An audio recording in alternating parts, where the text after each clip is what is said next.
All right. Thanks for joining the Make Guitar podcast. It is the 17th of July, the year 2022. And we're going to give you a quick update on what we're working on. And we're going to talk about synthing in the wild.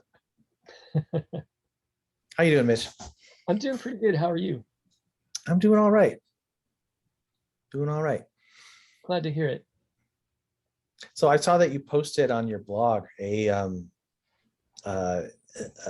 blog post about taking your Euro rack to the park. Well, I posted about people like using their synthesizers out in nature. I saw these videos of people like, off in the redwoods and up in the mountains or at the beach or whatever. And then I was wondering, like, it's super cool, the contrast of like technology and nature and electronic sounds and natural world, right? And so it was kind of inspiring. And I thought like, but wait a minute, do they just run a really long extension cord, or how do they power their system, And so I just thought it was kind of an interesting thing. And people have probably seen these videos a lot, but I just thought I'd make a post about it, And then I thought, like, what would I need to do to get my synthesizer working, in the backyard or at the park or wherever, I'm going to write another it's good to post. put some thought into that. Yeah, I'm going to write another post about that. But essentially what I did was I got a battery. So this is like a laptop battery. It has 23,000 milliamp hours of juice, And so I tried this out with my synthesizer, and it works pretty good. I'm going to write a post about it, but it works pretty good. Like, you can power the synth with it. I set up this case over here, and it's like a 62 HP case with four vertical rows, right? 4 units vertically, right?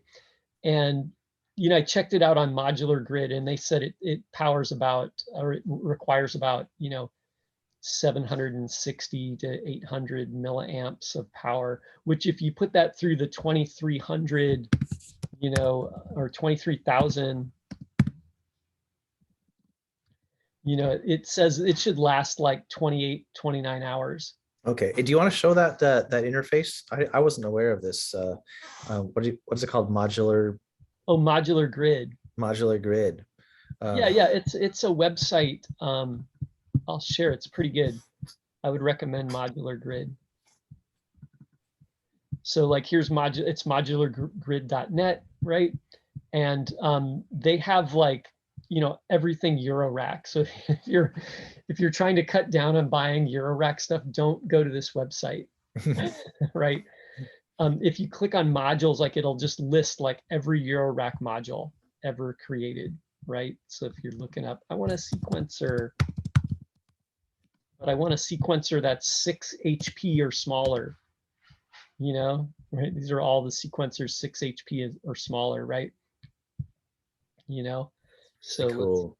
Yeah, it's pretty cool, right? So let's go find, and then it'll tell you like, well, I like this weird dot one, right? Like, what is this thing, right? So you can click on it, and it'll tell you, like, it'll tell you all about the thing. So it's a 3-channel pattern generator, right? It says 3 sequencer channels, right? And then it's like 6 HP, 42 millimeters depth, requires 70 milliamps plus 12 volts, 7 milliamps negative 12 volts, costs $160, right? That's nice that it shows you the price. Yeah. What you're going to be paying for it. Well, it's kind of cool. It just tells you about the thing, and they'll have a link to the website and stuff. And then so that's kind of cool, right? If you're just looking up gear and you're curious what it is. What they also do though, so like to calculate the juice that my rack requires, like the power, you can go to this section called racks, and you can mock up your rack. So here, these are just other people's racks, right? So you can look in here and you can see that people have created these, right? So you could create. Oh, that's cool. So we could like, we could actually have a hashtag like "show us your rack." And, yeah, right. But you could like send it there. You could like make your own. I'm not logged in right now because I'm on another computer, But like if you Okay. log in, you can make your rack and you can drag the modules around and add and remove modules from the rack. So you could mock up, like if you're like, I'm thinking about buying this rack, or I'm thinking about putting together a rack with these kind of modules, you know, what would it look like? Would they all fit, you know? Mhm. Right? So you can do that. Let me see if I can find one. 62 HP. I'm gonna look up, see if they got any racks 62 HP. It reminds me of VCV rack, except for it's just, like gives you the technical things like how much power it uses and how much space each module takes up and how much it'll cost. Yeah, yeah, right. Whereas VCV rack will just let you play with the modules. Yeah, yeah. Like this is a rack. This is like set up like the one I have. You know, it has this bar at the top, and then it has the 1U row, and then this is 62 HP wide, right? So like what's cool is that you can even move the modules around, so you can grab them and move them. And then it tells you at the bottom, it tells you the total power consumption, right? And it even gives you the price, $2,300, $2,359 for all this stuff, right? I don't know if that includes the price of the rack. It probably doesn't. So it's probably actually even more. It's probably like $3,000, but it gives you the power consumption. So this is like 547 milliamps on the positive rail, 187 on the negative rail. So that's like 700 and something, 725 or something, right? So it gives you all the information, which is kind of cool. So I did that with my rack, and then I calculated that against the battery. So the battery said it had 23,000 milliamp hours, right? I don't think it'll actually last 30 hours. I used it for a couple days, like 30 minutes to an hour, the last couple days, and so I'm down to about 80%, but I probably used it like 3 hours, right? So it would last all day, like 8 hours, maybe a little longer. I mean, I think like the numbers here are kind of ideal, but maybe like the modules use more juice when you're actually, using them and you have things plugged into them. Right. And then probably the case probably has a usage. It uses a certain number of milliamps because it takes in a positive 12 or like 15 volts, and then it converts that to positive 12 and negative 12, and then also 5 volts. So the cost of that power conversion probably takes some juice too, right? Right. Yeah. So don't plan your gigs around that time estimate. Go with a fully charged battery. Yeah. Well, if you're doing a gig indoors, you can just plug it into the wall. But there's a group. They started down in LA. It's called Modular on the Spot, and they go out in the wild and they'll just set up these kind of like modular meetups, but it'll be like at the park, at the beach, like down by the river. They'll just set it up outdoors, but people just go outdoors, and then they show up with their modular gear and play. And do they have any kind of like a PA, or is it all silent? I don't know. I've never done it. I've just read about it on the internet, because they did one in San Francisco, but it originated in LA. So most of the time it happened down there, but I think people are starting to do them anywhere. And I did read about one later that happened in San Francisco, but I didn't know about it until after the fact. So I didn't go. Okay. I'm inspired by this. I don't have any modular, but I do have these Volca. I own 3 of the Volca units now, and I thought it'd be cool like to take it somewhere and go outside and play with synthesizers. I actually did play a gig outside with one of the Volcas and the Micro Freak, but we had an extension cord, fortunately. But I also had to bring a mixer. So I thought, what would we do if I were going to take like a couple of Volcas to the park and I wanted to mix the signals and power everything and then also hear it? What would I do with that? That's a good question. It's a problem that needs to be solved. Yeah, I'm having a little bit of that issue too. This has I have a 1U unit that has a headphone out on it. So I can Mhm. just listen on headphones and that's pretty easy. But if I wanted to mix something from outside or go like send it to the phone or something like that's kind of something I haven't quite solved yet, but maybe I'll work on that later. Okay, we'll get back to you about the mixing on the go and powering a bunch of Volcas. But yeah, I got a Volca FM on its way to me right now, so I'm very excited about that. Oh, cool. FM is cool. Actually, it's got its own little set of sounds. Right. Yeah. I mean, I don't know. I don't know what I'm going to do with it when I get it. I think I'll just, it'll be a musical toy. It'll be something to just experiment with and come up with ideas. Right now, the only Volca that I'm using in a band is the Beats. And part of the reason that I only use that one is that the band that I'm in plays in a different we have a different C reference, and you can't tune the Volca synth modules to an alternate C. So Oh, huh. That's interesting. So they don't have like a tuning knob. no, they don't. It's just the way it comes. I looked into it, but oh well. Huh, But interesting.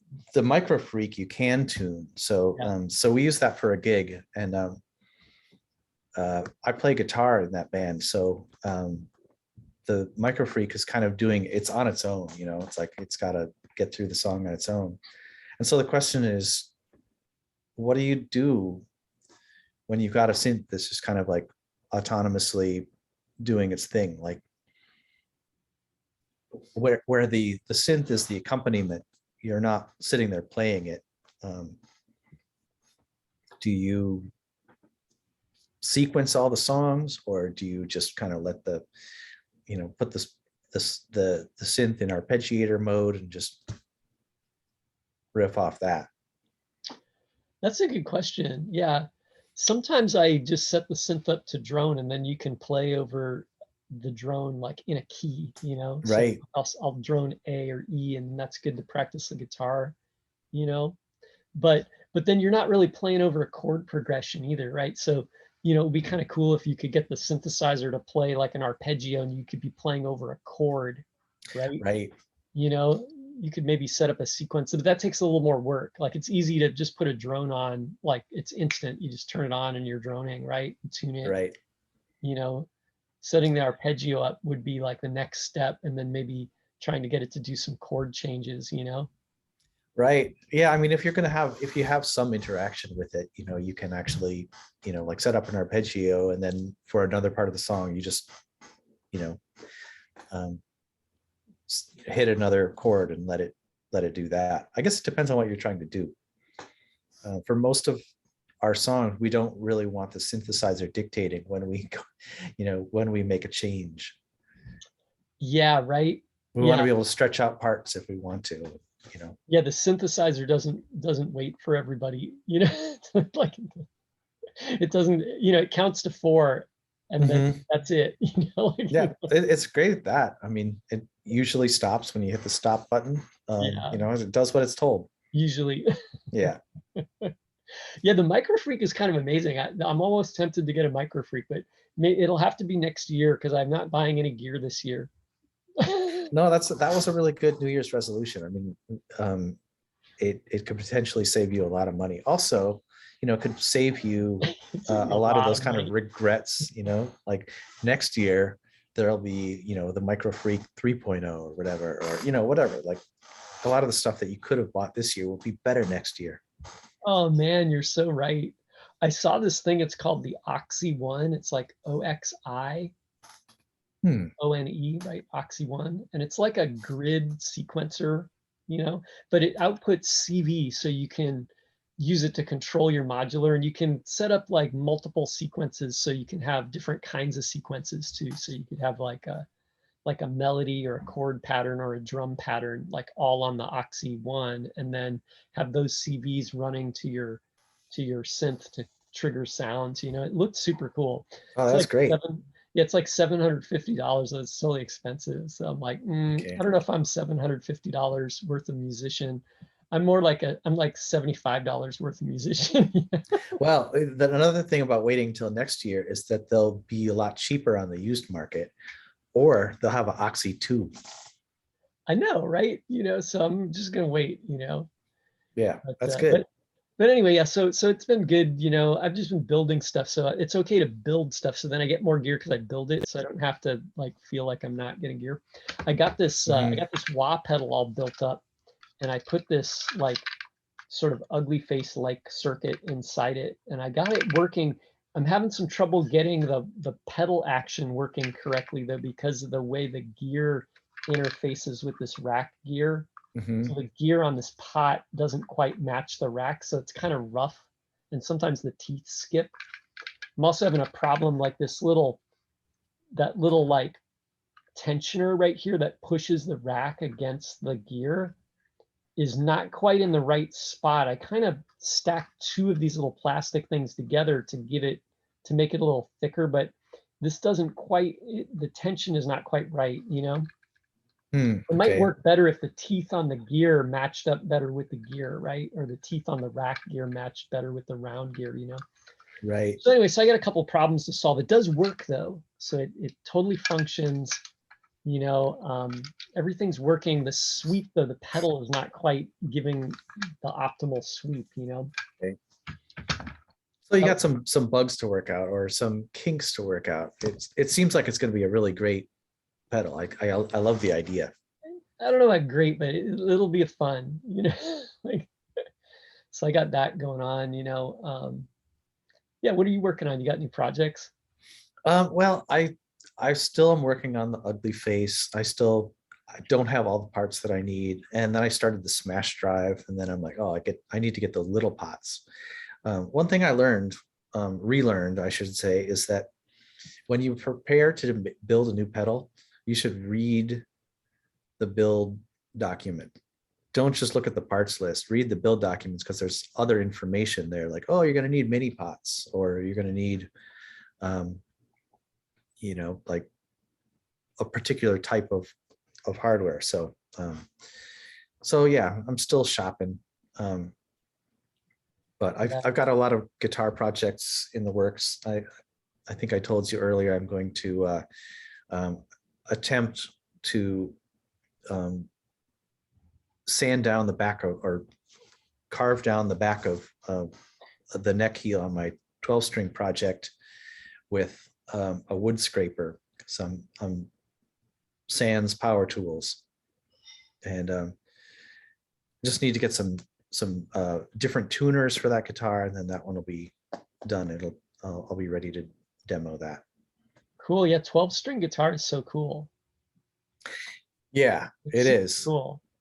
Yeah, I saw somebody else did a video about Nashville tuning, and that kind of got me thinking. I need to, get back on the 12 string, but I also want to set up one of my guitars with Nashville tuning.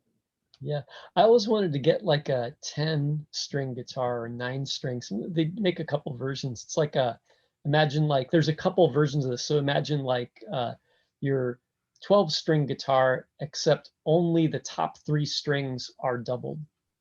Hmm. So the high strings are not doubled. And then I've seen another version where only the high strings are doubled. And then the low strings are just singles, right? Interesting, but it's still essentially a 12 or like a 6 string type guitar, right? Where, Yeah, okay, yeah. Yeah, so it's like your 12 string, except we remove some of the doubling, the octave strings. So like they did it on like BC Rich did this, right? And then there's another company too, I forget. They made a guitar for Matt Pike, High on Fire, that's like a 9 Hmm. string. So all the on his guitar, all the high strings are doubled. So they have unison strings, right? The top 4. But on the BC Riches, the low strings had the octave strings on them. Okay. I'm glad you clarified that, because I always thought that the Matt Pike guitar was like a, like a 7-string guitar, but with 9, like one of those crazy, you know, too many strings guitars. Oh yeah, yeah. No, it's not that. It's like a 6-string, but then it just has these unison strings on it. You Okay. know? And you said it's on the high strings, or not Yeah, yeah. Okay. if I So if I recall, you know, does he play with bends in that band? that's a good question. Yeah, those would be hard to bend. Yeah, I think they would be. Yeah, I I don't mean, know. Yeah, I don't know. That's I should look into that. I'm not even sure what album or like I don't even know if I've heard it on the album. I just saw him playing it or like in an interview he had it and he's like, yeah, it's my 9-string guitar, you know. okay. Well, I'll have to go check that out afterwards. See how he uses a 9-string guitar. Yeah. I'm not a guitar expert, but I think the BC Riches are 10 strings and it's the top or the low 4 strings have the octave string on them, you know. Okay. And then the 2 high strings don't get it, you know. I guess there's a lid for every pot. Yeah. Yeah, Some it's people cool. like 7 strings. Some people like 10 strings.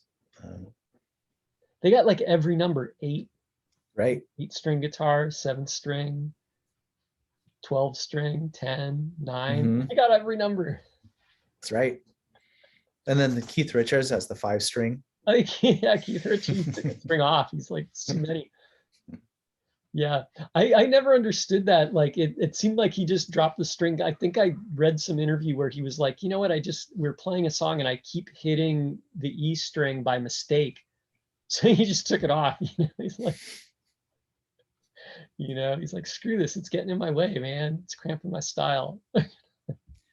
I, to each their own, I guess. But yeah, it's like that guy from Morphine. He played the 2-string bass, 2-string bass with a slide, and Oh, yeah. probably it was the same kind of thing. It's like, oh, if I have 4 strings on it, 2 of the strings, they sympathetically vibrate when I slide up or whatever, and that's annoying. So Yeah. he just went with the 2 strings. Yeah. I've heard some guys play like 2 and 3-string basses, and they sound great. For bass, unless you're like really going all over the neck, like actually, you really don't need all those extra strings. But I guess there's the guy from Acid King, I think it is, who has the 12-string bass. Oh, that's cool. I have played a 12-string bass, where it's 3 per, Yeah, yeah. yeah, 3 for each 4, and or each of the 4, and it's kind of baroque, but it's I But think you have to have strong hands. yeah, You know? yeah, yeah. I think Bootsy Collins might have played an 8-string bass quite a bit, like on that song "Groove Is in the Heart." He by D Light. He plays on that. I think that's got an octave Oh, nice. thing going on. What's Bootsy doing these days? We got to maybe we can get him on the show. Yeah, yeah. If Bootsy, if you're watching, No.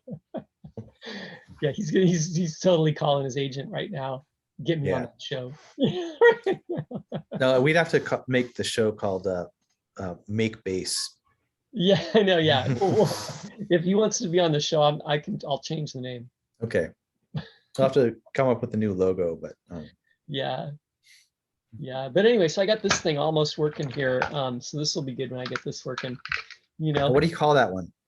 Well, this is kind of like an ugly. I called it Deformist, but it's kind of like the ugly face, right? It's like the ugly face, but I took off the envelope because the frequency is now controlled with the pedal.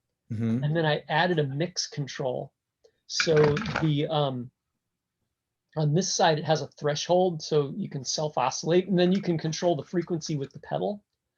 And then on this side, this is the volume control, and then this is the mix. So it gets like your clean signal here, and then the distorted signal over here. So you can kind of mix, The problem with this pedal, the original pedal, like it doesn't have any dynamic, right? It's always just on or off. It's got infinite compression. So I thought actually the mix control might add a little bit of dynamic, which would be good, the way I did the circuit is I got rid of the 386, the LM386, and I replaced it with a dual op amp. So one of my op amps is set to a gain of 200 like the LM386 in the original circuit. And then the other op amp is used as a mixer. So it mixes the input signal from the first op amp with the output signal from the 555 timer, the square wave, right? And it works pretty good. The signal from the first op amp is kind of clipped, so it sounds a little distorted, which by itself would be not very good. People would go like, "Ah, that's not a very good distortion box." And then if as an overdrive sound, people would be like, "Ah, you know," the distortion people would be, "It's not distorted enough." And then the overdrive sound people would be like, "Eh, it's kind of a lame overdrive." But it mixes well with the square wave. So the little bit of clipping sounds kind of good with the square wave. So I think it actually kind of works, you know. It does, like I said, the mechanics of the wah need to be fixed, you know. Yeah. So fix that, I think it's going to be done. Some of that actually seems like it's the hardware that you got when you when you ordered the enclosure. They should have given you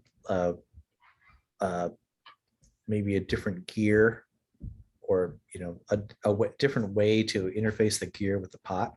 Well, they give you this gear, but I had a pot that had a gear on it, and then this gear doesn't match their other, like their rack gear, right? Like that the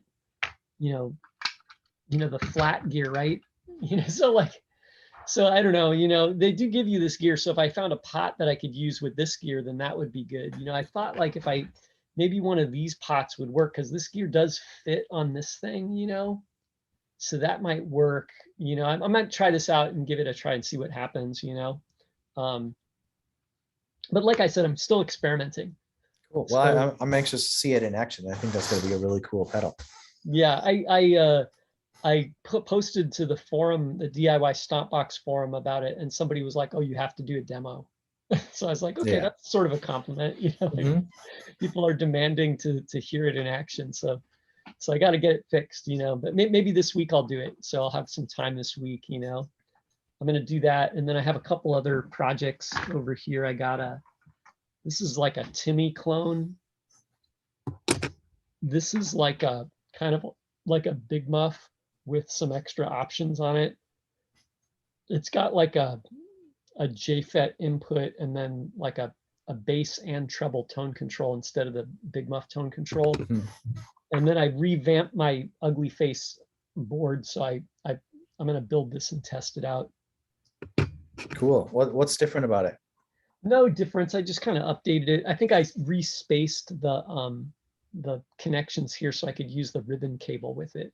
Oh, okay. I had them spread out a little bit to make it easier for soldering individual wires, but now if I use the ribbon cable, I need to push the pads like closer together, So that was the big change on this one,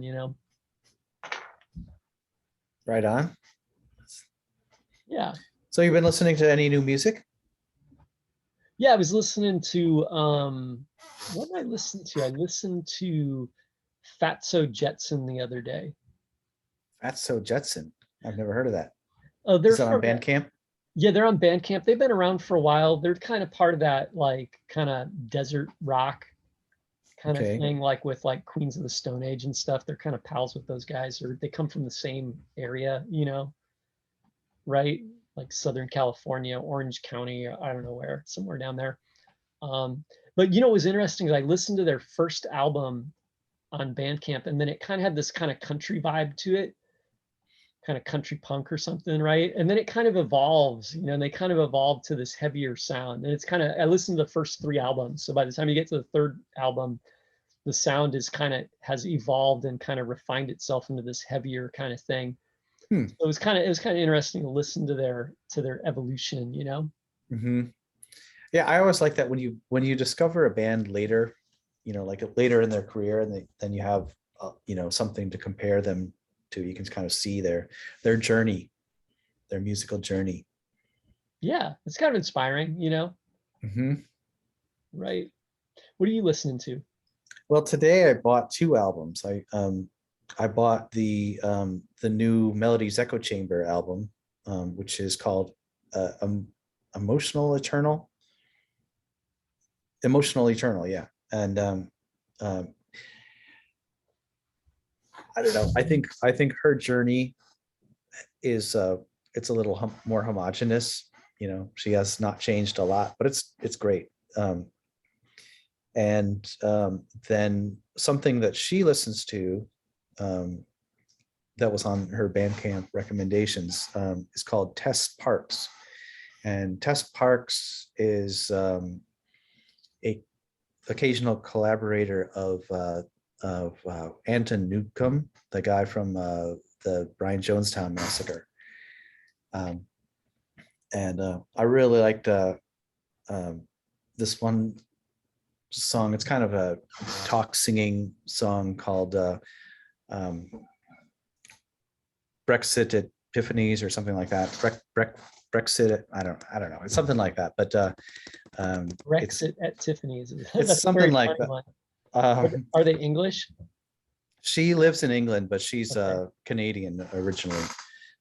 It was called Brexit at Tiffany's, and it's just kind of like spoken word, a lot of vocal fry on it, but it's cool. It's super cool. And then of course, Angel Olsen also has a new album, and she's on tour with a couple other her new album's called Big Time. And it's very kind of like Patsy Cline, like kind of classic country. So yeah, if you're into Angel Olsen, look out for her new tour and buy her new album. Nice. On Yeah, I'll have to Bandcamp. check it out. I'll have to check both those out. Cool. You got any final words? Should we wrap up? Yeah, let's wrap it up. Yeah, we'll try not to be away so long next time, but I know our devoted fans missed us. yeah, sorry. But yeah, we'll see you next time. We'll be here next week. Until then, peace. Later.